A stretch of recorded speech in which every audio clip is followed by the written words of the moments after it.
Good afternoon to everyone who's joined. I'm just going to give it another little bit for some people to log in.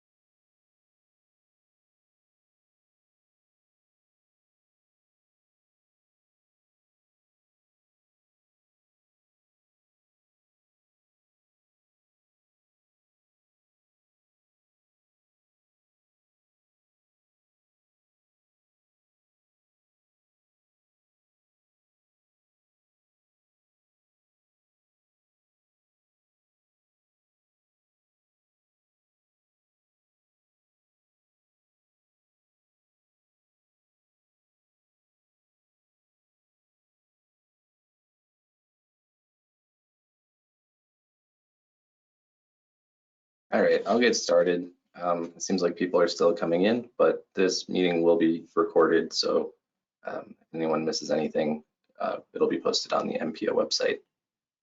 I just wanted to start off by saying thank you to everyone who was able to join today.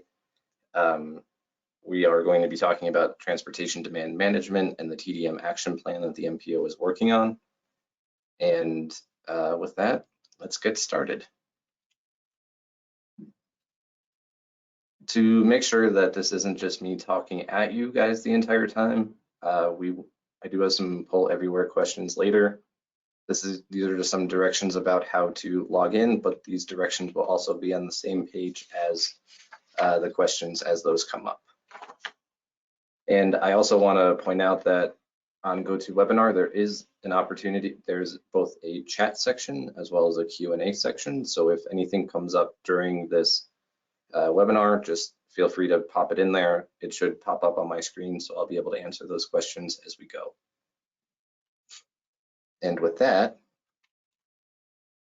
what I want to talk to everybody about today at this webinar, I will do a quick introduction and provide context about what TDM is, what the action plan is, and what we want to get out of this process. I'll move on to talking about the existing resources that we're aware of, but also reaching out to people in this group about what don't we know about. There's a call to action to make sure that this plan isn't something that just sits on the shelf. Next steps, showing what the MPO is doing, and then an opportunity at the end if there's any questions that we can move through. But with that, just a quick introduction. I think I know most of the people that are on, if not everybody, but just I'm Alex Gordon. I'm a transportation planner here at the North Front Range MPO. And if everybody would like to introduce themselves in the chat just to give some context about who is on the call, that'd be great. Just name an organization. That helps us keep track of who attended, who we talked to, and in case there's any follow-up, who we can reach out to. And feel free to do that throughout. You don't have to do that right now. I think also a lot of the people that are on this call are aware of what the MPO is, but for those who might not be aware of what the MPO is, we are the Regional Transportation Planning Agency for the area that's roughly Fort Collins, Loveland, Greeley, and the surrounding area. We do long-range transportation planning, working with technical staff, elected officials, local, state, and federal partners. We report to a planning council made up of elected officials, as well as a technical committee that's made up of the technical staff from each of our communities. But one thing that has come up is people's trips don't start and stop at arbitrary government lines. And so I know that there was some interest from Estes Park and some of our other close by communities that aren't within the MPO. And that's also been a question that's been brought up a few times, is what exactly are the boundaries of this plan? So if there's any feedback on that question, definitely interested in hearing more about that. So digging in a little bit deeper, within the MPO, there are 13 communities and portions of 2 counties. As of 2020, there were about 535,000 residents and 300,000 jobs in the area highlighted in the last slide. We also have 3 transit agencies within our boundaries, and we are served by a bus staying route and hopefully soon to be a few more bus staying routes.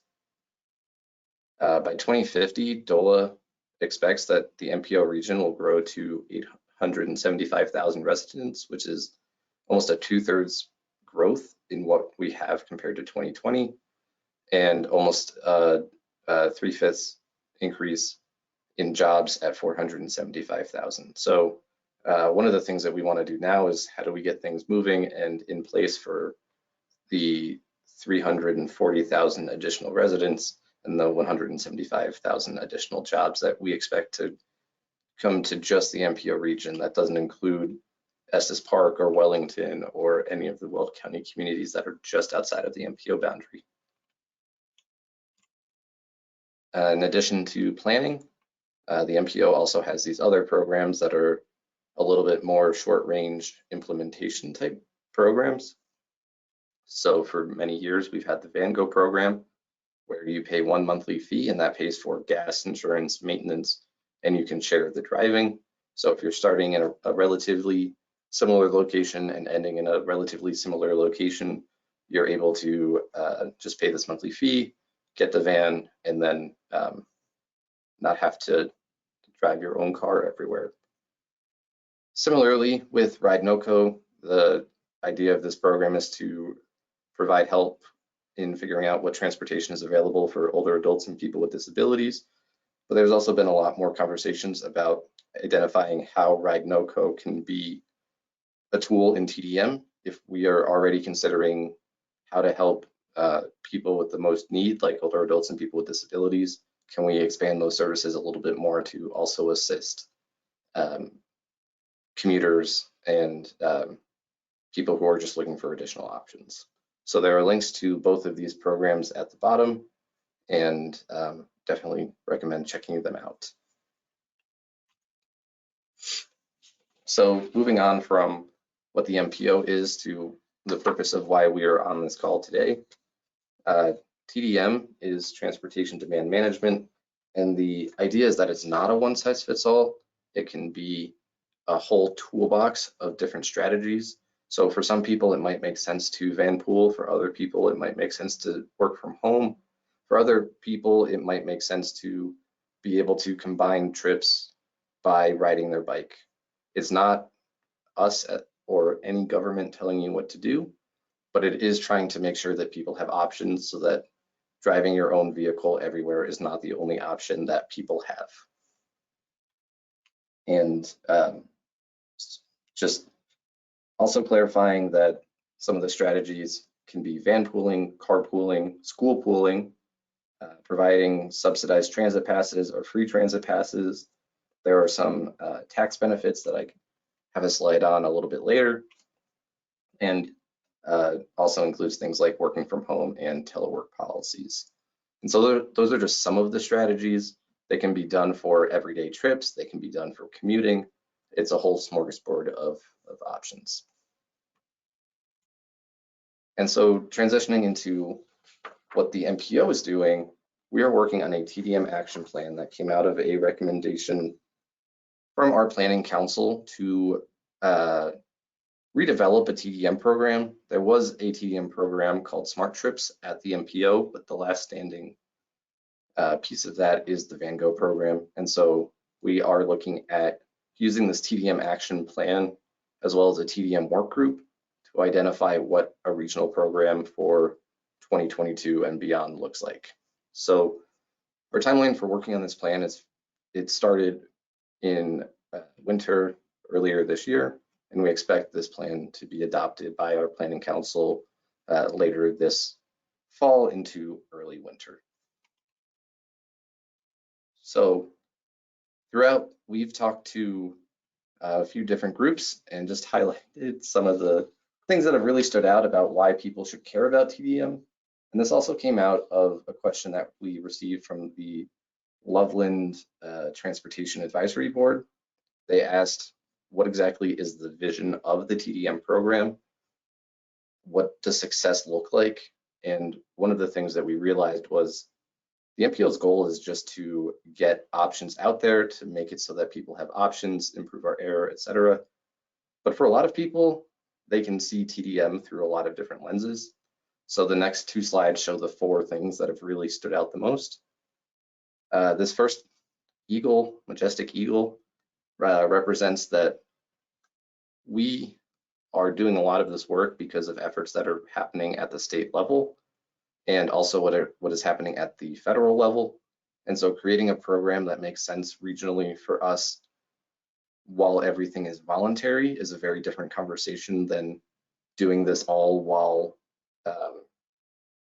being told what to do. And so making this a regional program to adapt is a much different context. And we'd really like to make sure that we get the buy-in. The next big reason of why people should care is that there are money and cost saving opportunities within TDM. And so that can include things like those tax benefits. It can mean that people save time because they can repurpose what otherwise would be them having to pay attention to the road while driving, or at least hopefully they're paying attention while driving. And so there's a lot of opportunities to save money for both individuals as well as businesses, as well as developers who don't have to build as much parking if you're able to make sure that not everyone is driving to these destinations. The other two big things, air quality. Obviously, there have been a lot of efforts to improve air quality. We are in a non-attainment area for ozone, and the MPO also has requirements to do greenhouse gas planning in our long-range plan. And TDM is a major part of that to reduce vehicle miles traveled. And so this is something that has definitely stood out, and one of the things that we will have to do regardless of what comes out of this action plan is to think about air quality, but definitely seeing TDM as a big tool in achieving improved air quality. The other thing that's been brought up quite a few times by places like CSU is that it becomes much more of a way for businesses to retain and attract new employees because people are able to have flexibility, to have options.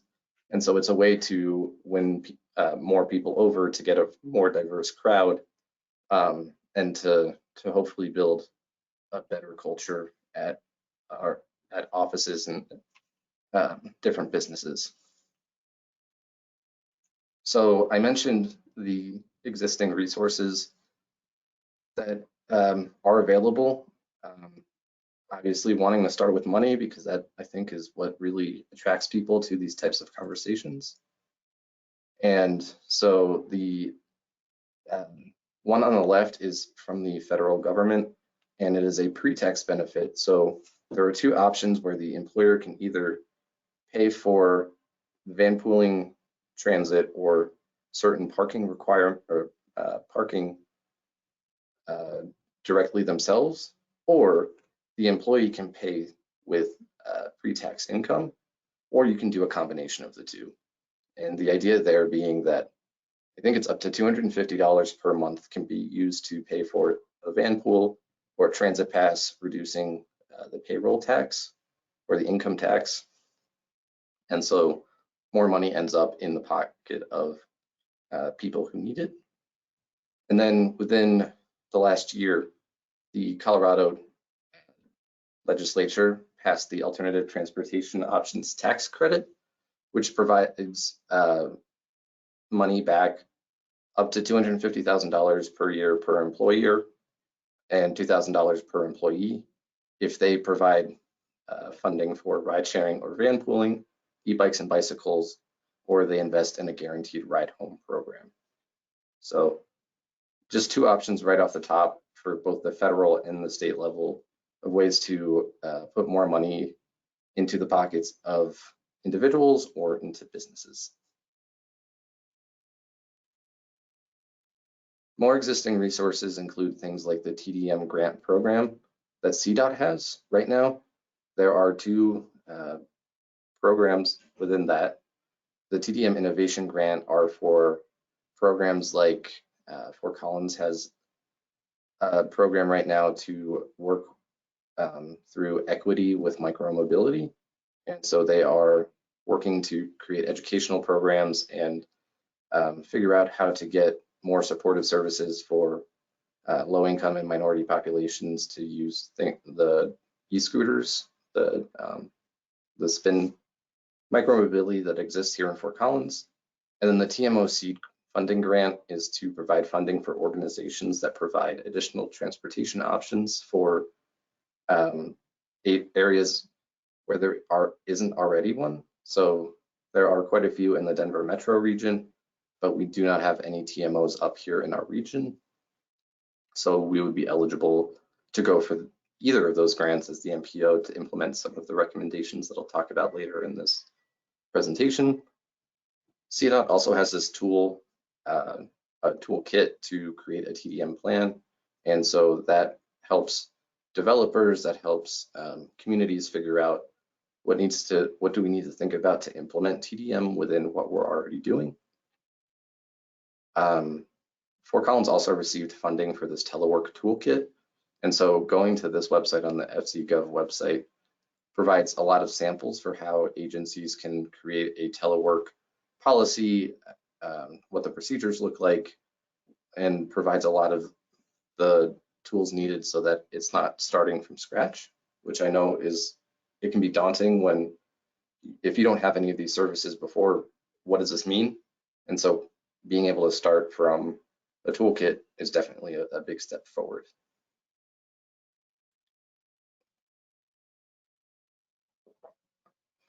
So some other examples, Colorado State University, obviously with its 30,000 students and a few thousand faculty members, they have quite a bit of traffic that comes and goes, but they have worked very hard on providing different options and making parking more expensive and less convenient by pushing it out farther from the center of campus. But the funding that is received from that paid parking is invested into the transit passes. They buy additional service hours from transport. They also provide funding for the Flex as well as the Bruder Express. There's a Mustang that stops on campus. And there's also quite a bit of multi-use paths throughout campus. They just built their first bike roundabout on campus. So riding your bike, riding transit, walking are much more convenient to get around campus than driving. Also wanted to highlight that it's not just a Fort Collins thing, that there are other places within the MPO region that have thought about TDM making bike and ped more friendly. So I wanted to highlight that there's a coffee house in the city of Greeley that is a bicycle friendly business at the bronze level. So that's through the League of American Bicyclists Bicycle Friendly Business Program.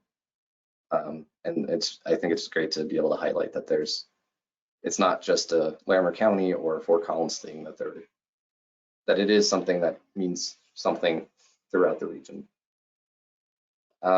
This 144th Flex Ride is slightly outside of the MPO boundary, but I thought it was a good thing to highlight that it's a partnership between the transit agency, RTD, Broomfield, Thornton, Westminster, so local communities, as well as local businesses. So during peak hours, it runs as a fixed route transit service, and then in between those hours, it runs on demand. And then it really fills the gap of this area doesn't necessarily make sense for a lot of fixed route service, a lot of big campuses, or a lot of not subdivisions, but strip malls and one center locations. And so this really fills the gap of a first mile, last mile service. And I think there's a lot of opportunities with our region's investment into mobility hubs to be able to take people from these hubs into some of the activity centers. In the shorter to medium term time, the MPO is working on a regional transit plan called Link-NOCO. This will be going to planning councils in September, and 3 of the corridors that have been studied will be recommended for implementation.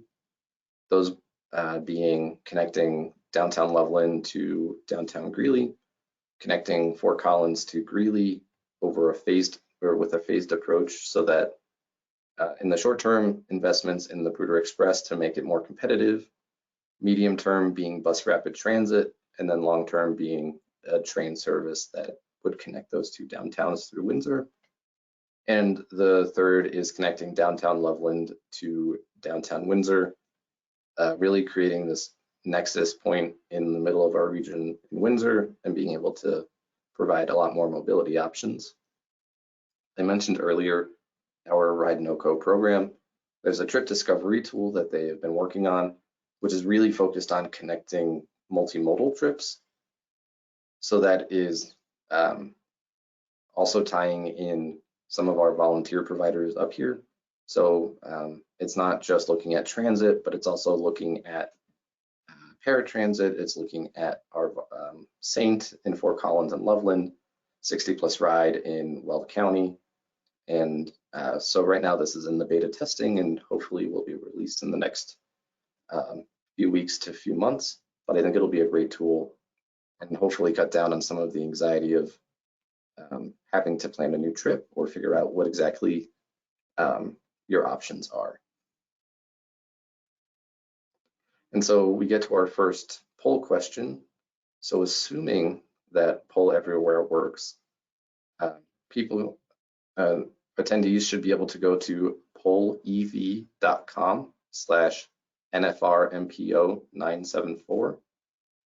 You can also text NFRMPO974 to 22333 and then answer the question through a text message. But the first question is just to give me more context, to give this plan more context about what TDM strategies that I haven't already talked about does your agency, organization, or business already have in place? So I'll give this a moment.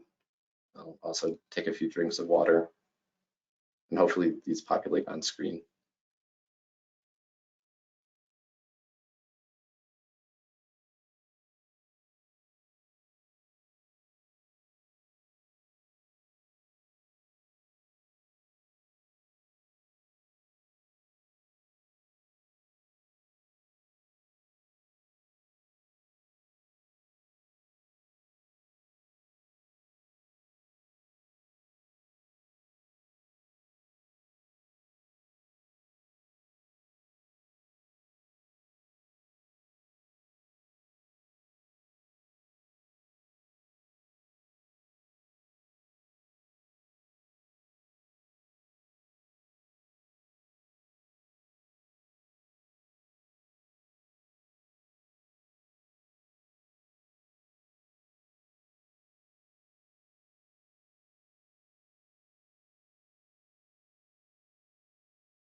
So it seems like flexible work hours and telework, as well as not really having options, which is good to know that I think that this has been a big conversation, especially post-COVID, hopefully post-COVID, I think there's a lot of conversation about people really enjoying telework and having the option to work from home, but that doesn't work for every job or every location.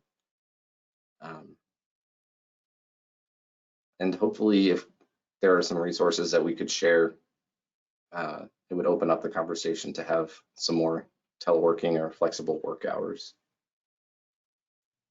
give this maybe 10 seconds more in case anybody wants to do a last minute answer.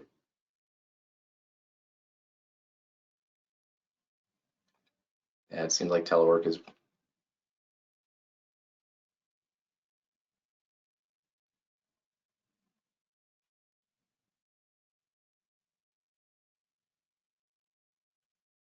That seems like a good point too, that the public sector, I know Fort Collins, Loveland, Greeley, they definitely have more options. I know that. So I think that that's also something that we could use help with, is talking to people in the private sector and figuring out how to have the conversation with employers and employees that aren't necessarily in the public sector. So really trying to make sure that this is inclusive and that we are making resources that make sense for the most people. So I will move on to respect people's time,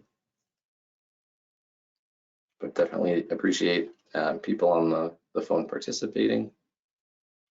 So moving on to the next section of our webinar is a call to action. That might be a little bit dramatic, but really just trying to figure out how we make sure that this plan isn't something that just sits on a shelf, that we do implement this, that we can provide the resources for people to have the options that we've talked about. So this next section of the webinar will focus on reviewing the strategies that the MPO is proposing, identifying the potential partners and implementers, addressing gaps and concerns, or poking at things that we might not otherwise think about at the MPO. And again, just really making sure that we're figuring out how to implement this plan and make sure that it's not just something that sits on the shelf. So you'll notice that in the next few slides, there are these bolded words as part of each of the visions. And those are the themes that really stood out to us while we talked with our TDM work group. So for this one, the focus was on data. A lot of the conversation was around how difficult it is to make decisions when a lot of our data is out of date. So for example, the MPO uses a lot of census and American Community Survey data, and there was a big shift between the 2019 data and 2020 census and 2020 ACS. And so there's a lot of inconsistencies. It doesn't necessarily go across. It also usually takes about a year or two for us to get the data. And by that point, obviously a lot has changed, especially being in the pandemic world. So that was the background for why we're proposing improving our data collection opportunities in the region. So performing different kinds of needs assessments and making sure that it's not just one and done. There's a statewide travel survey that gets done every decade, but is there an opportunity to do an annual regional travel survey of some kind? Fort Collins has invested in occasional travel surveys as well. And so we have some data from the region, but it really would help with the decision-making process and figuring out where the most need is with better data. The other thing that we've really heard is obviously Fort Collins, Loveland, and Greeley have more of a population base, but there's a lot of rural areas in and around those communities that it doesn't make sense to run a transit bus out there, but that doesn't mean that there aren't TDM opportunities. So really digging into what the need is and how those make sense and how we can address those. Identifying activity centers and growth areas. I think this is similar to the 144th Flex Ride that I showed in a previous screen, that there are these opportunities for activity centers and growth areas. It doesn't have to be an entire community. We can do these targeted investments. And the other thing is being able to look at the strategies that we've implemented and figure out if they are effective. And so that way we get a better conversation and discussion about what's worked and what hasn't worked. And hopefully that keeps the process moving. So that is the data recommendation. The next one is investing. Obviously, it's really hard to tell people to get out of their cars if they don't have a lot of other options. And so the proposed strategies as part of this theme are investing in and prioritizing new and expanded multimodal transportation options. The second is developing a regional list of projects for investment. There's a statewide 10-year list that has bigger highway projects, transit projects, and bike and ped projects, but just making sure that we have that up-to-date list. So when funding falls from the sky, which seemed like a joke a while ago, but within the last few years with the new federal transportation infrastructure bill and Senate Bill 260 here in Colorado, we do have a lot more opportunities to invest in multimodal transportation. One of the things that we also heard was that there's no point in reinventing the wheel. If there's already programs and agencies and organizations doing some of the work, can we help support them rather than create a separate program? And that's where supporting Ride NoCo as an informational resource comes in. If they're developing this trip planning tool, this trip discovery tool, as well as already working with the transit agencies, with a lot of our human service agencies, then they have the infrastructure in place and we can continue investing in them. Establishing a customer relations management platform is the ability for us to be able to work with employers to figure out what the need is, what their employees need, and to really provide that central place for those conversations. And then number 5 is a guaranteed ride home program. And for those who don't know what a guaranteed ride home program is, that, just using as an example, if you van pool with the VanGo program, then twice a year, if you need to get home outside of when your van pool would normally go home, you can order an Uber or a Lyft, and that will get reimbursed by the MPO, by the van pool program. And so that provides the opportunity for you to be able to go home in an emergency, if your child is sick, if you don't feel well, any number of reasons. It gives you the peace of mind that you're not dependent on the van to get home. And so is there an opportunity for us to be able to do that? In the Denver region, they do have a regional guaranteed ride home program that is funded through a fee on the EcoPass program.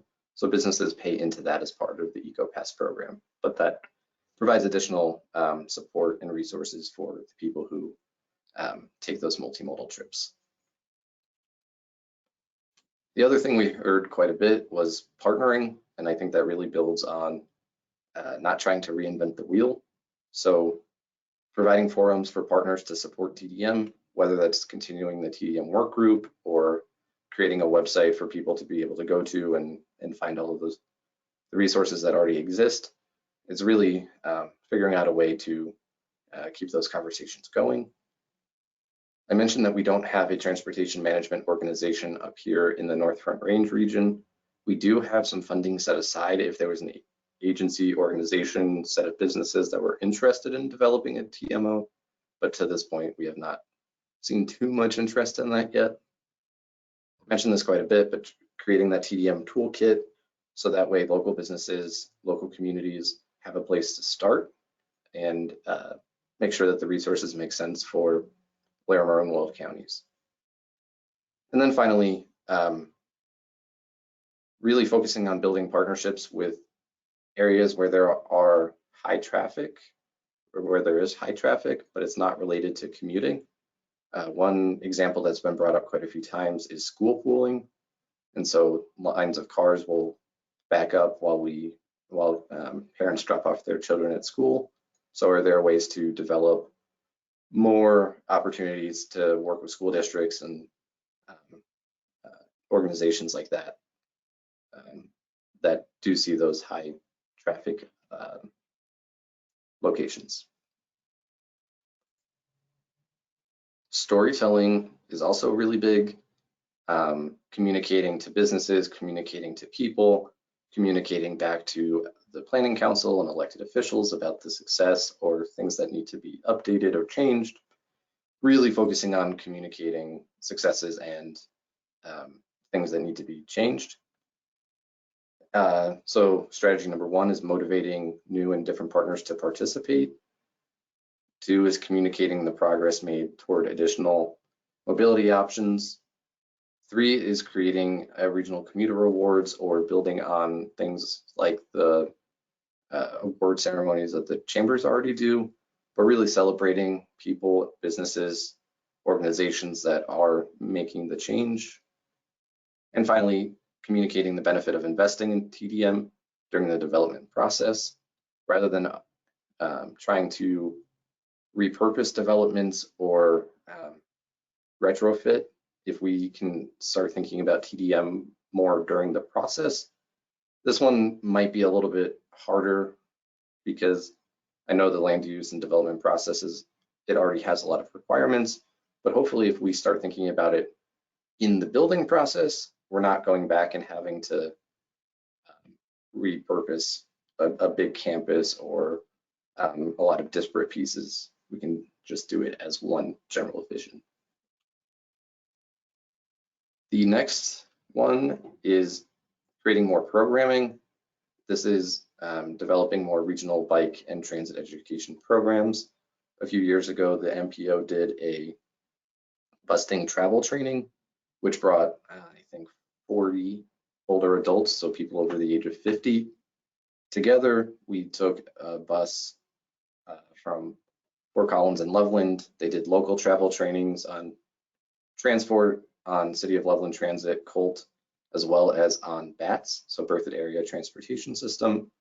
All got brought to busting. We did a travel training, and then we went to Denver, and RTD provided a travel training. And at the end, quite a bit of the feedback was, that was it. Like, that's what I was scared of. And so I think that there's just a lot of hand-holding, that it is going to be a little bit of a culture shift, but we can provide the safety net for people to be able to make that change. Number 2, going back to school districts as an example, Fort Collins already has a Safe Routes to School program. It's a pretty great program. Can we take that up to a regional level? I know this is something that Loveland has been interested in. It's something that Windsor has been interested in. And so this is just kind of formalizing that as a recommendation for thinking about TDM as more than just commuting. The improving all-weather transportation options. If it's hard to get to a bus stop in winter, if it's hard to get to a trail because it's raining, just really trying to think about, are we making sure that our investments work throughout the year and not just during the summer or during great weather. And then number 4 is, again, going back to that assessment. We don't want to make all of these investments and not look back and make sure that they make sense, or that we can go and do the storytelling that we're recommending that we do. And so the next few slides are more pull everywhere. Hopefully this question is relatively easy and straightforward, but the answer is yes, no, or I'm not the decision maker for my agency to be able to talk about whether we could implement these, but just curious, knee-jerk reaction to these recommendations. Do they align with making the change?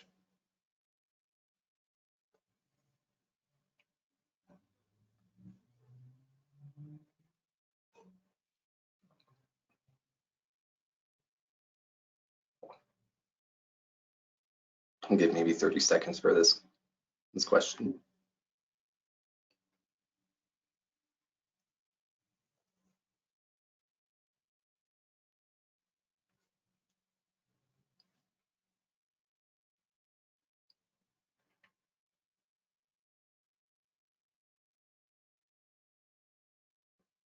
Great. I don't know how many people have participated necessarily, but I appreciate that it's yes.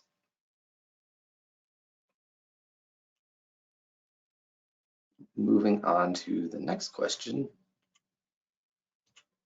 is, what haven't we talked about so far that is important to you within the transportation or TDM conversation? I will be very upfront that I don't know how to think like a business. I've worked in the public sector for the last 8 years, so I know that there's something that we're not thinking about of communicating with about this project or about TDM in general. So just wanted to open that up to suggestions.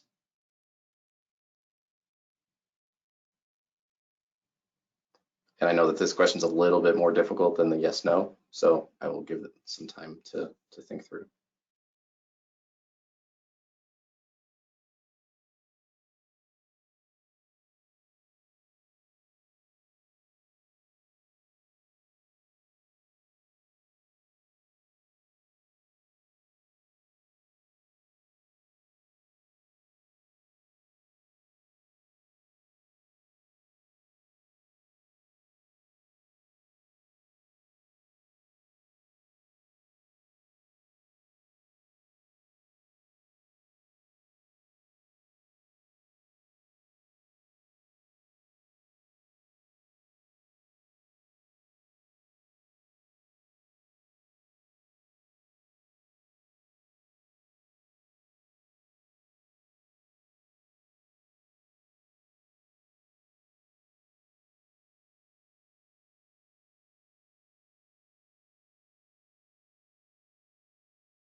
All great suggestions. The equity and multicultural marketing, I'm very curious. So the MPO has an EJ plan, and we want to make sure that we are reaching out to as many different types of organizations and businesses as possible. But definitely interested. I like throwing around the example from a partnership with the Larimer County Department of Health and Environment's Built Environment Program, where we put them in contact with the Regional Air Quality Council, and they were able to create Spanish language marketing that makes sense. And it wasn't just a direct translation of what the Regional Air Quality Council was already doing, but it was messaging that made sense and was culturally aware, I guess, was more relevant. So that's definitely a big thing. Very curious about the local funding stream.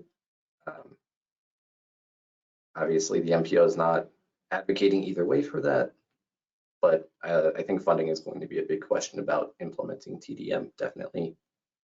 Front range rail possibilities, I think that that's also really good to highlight that there's work being done at the state and federal level and funding opportunities, and hopefully that goes back to the recommendation to make sure we have a regional list of projects, so that way if funding becomes available, we can point to these shovel-ready projects and move forward with them.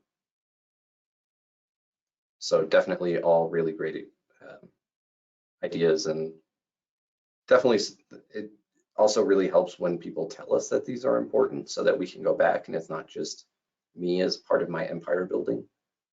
So definitely appreciate that. Seems like answers are slowing down a little bit, so I will move on to the next slide, which is what resources would help you incorporate TDM into your daily life, into your business, into your agency, organization. I think the last slide talked a little bit about like the multicultural equity aspect. So is it language tools that would be really helpful, or the other thing that we've really heard going back to the storytelling is that this isn't just an ivory tower thing, but that Joe from down the street rides his bike to work because there's a place for him to park.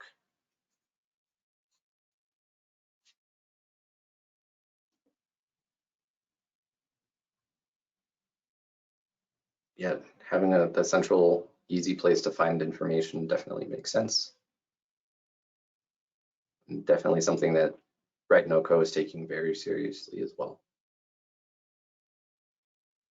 I think the big thing with that is also how are we marketing so that people know that there's a central place to find that information. So I think that'll take continued investment, promotion, communication.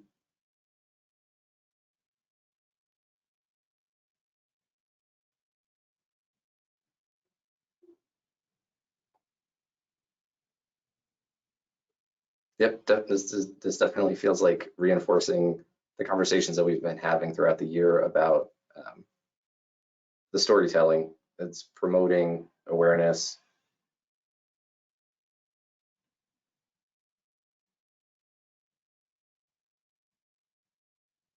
We have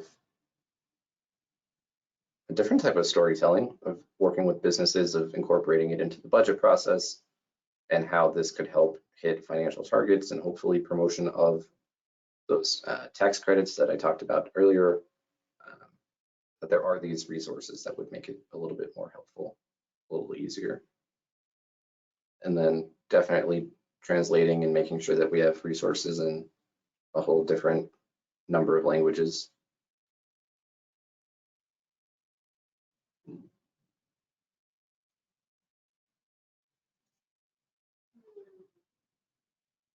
Give it 10 more seconds.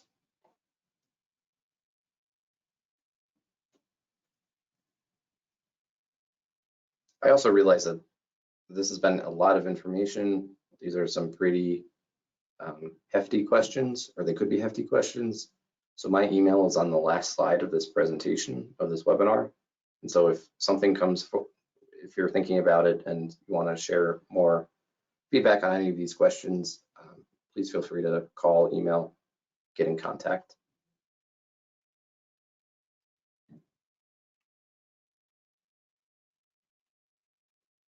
Great. So those are the last of the questions that I have. Our next slide is talking about next steps. So we have this webinar today. Congratulations, you guys have made it 99% of the way through it. We will also have one in the morning of next Tuesday, the 16th, and then also offering an evening opportunity August 24th. It'll be the same presentation, the same questions, but hopefully these different times and opportunities will help people, help more people show up, trying to meet people where they are and not just have things at the same time every day. We will be taking this to the MPO's Technical Advisory Committee for discussion. Once we get more feedback and finish writing out the plan, it will go out for public comment and review.